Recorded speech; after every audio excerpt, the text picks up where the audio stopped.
Topic is education in prisons and reincarceration.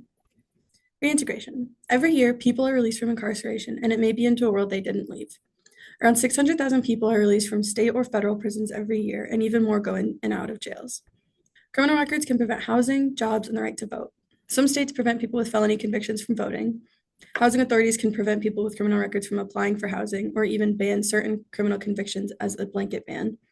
No, it can't be a reason for denying employment. There was a 13% difference between people without a record getting a call back after an interview than those with a record. In some cases, having a record delays processes such as getting a driver's license. Without a driver's license, you can't drive yourself to work. This stands as another barrier preventing ex-inmates from returning to normal life and staying out of the system, especially in cities with little to no public transportation. The graph on the slide shows prisoner reentry and reintegration and a few more facts about that. And including the stigma, funding, mental health issues, limited resources, that kind of thing. Education in prisons. 23 of the 24 Ohio state-operated prisons require a 90-day education for inmates under 22 without a high school diploma or GED, or any inmate who reads below a sixth grade level. This requirement allows for opportunities for younger inmates, but they aren't the only ones who need these programs. It is a great start, but more needs to be done. Additionally, the Federal Bureau of Prisons reports that the majority of inmates are over the age of 22, meaning most of them likely would not qualify for this program if it became the norm.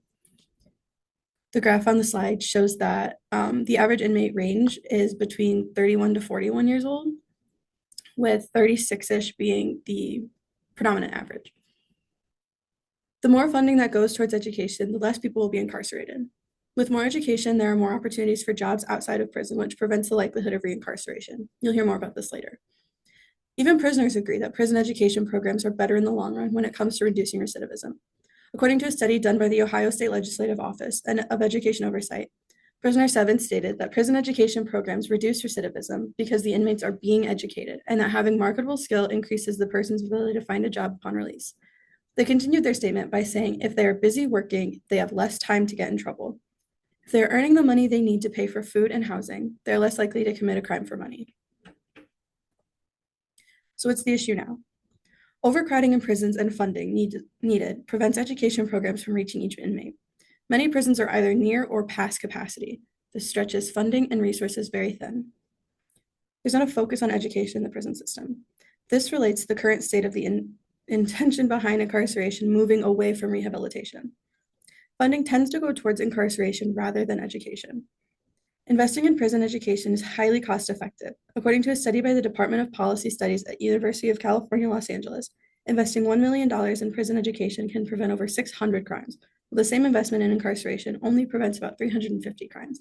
And though it may not seem effective enough that it's only 600 crimes for every $1 million, it's almost double the amount of crimes stopped by putting that money towards incarceration.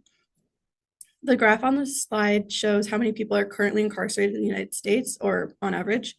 State prisons have about 1 million. Local jails have about 500,000. Federal prisons and jails have about 200,000. It also goes into what they were arrested for, so violent crimes, property crimes, drug crimes. And yeah.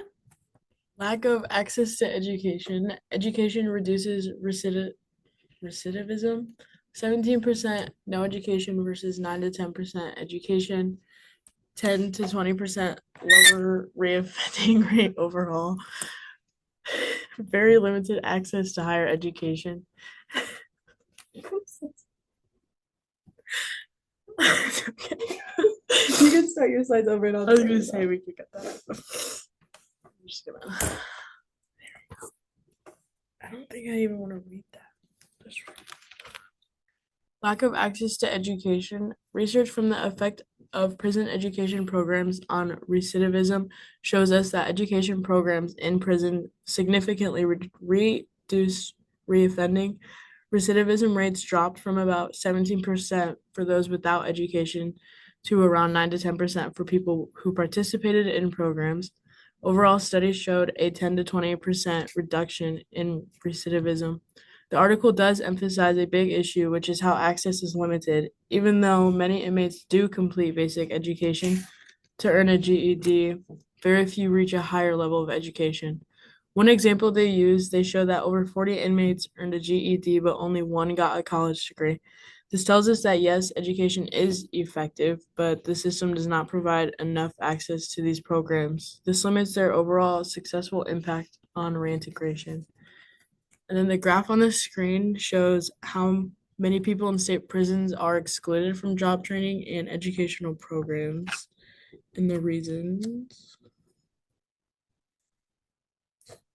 How to help fix this issue. Research done on reentry programs has shown that improving reintegration requires more than just education during incarceration. The article highlights the importance of continuous support before and after release. They explain that effective programs focus on the whole person rather than groups. They focus on education, job training, mental health support, and life skills. This helps the people build stability and helps them have a successful transition back into society.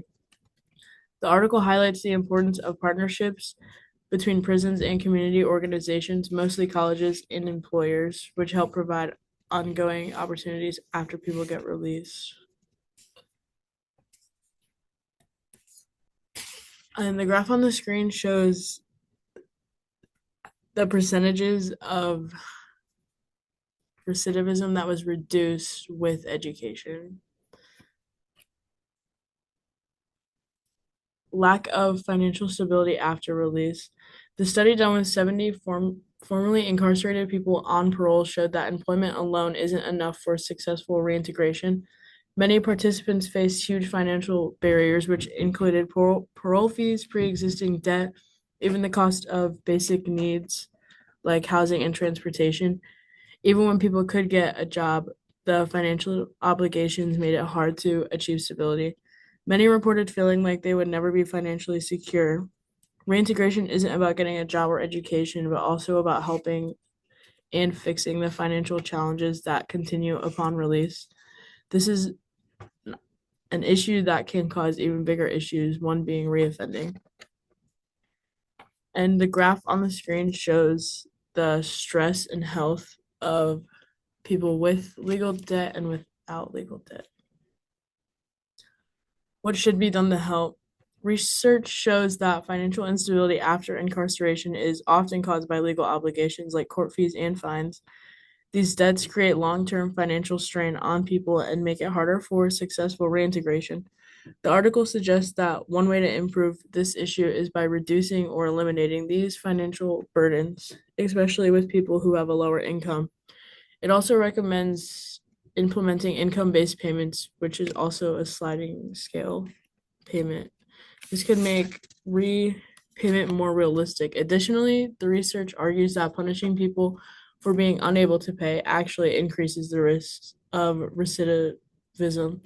Overall, the article emphasizes that improving reintegration requires huge systematic changes instead of relying on personal or family support because some may not have that. And the graph on the screen shows the guaranteed income for formerly incarcerated people, which results in lower rates of recidivism with guaranteed income and then without.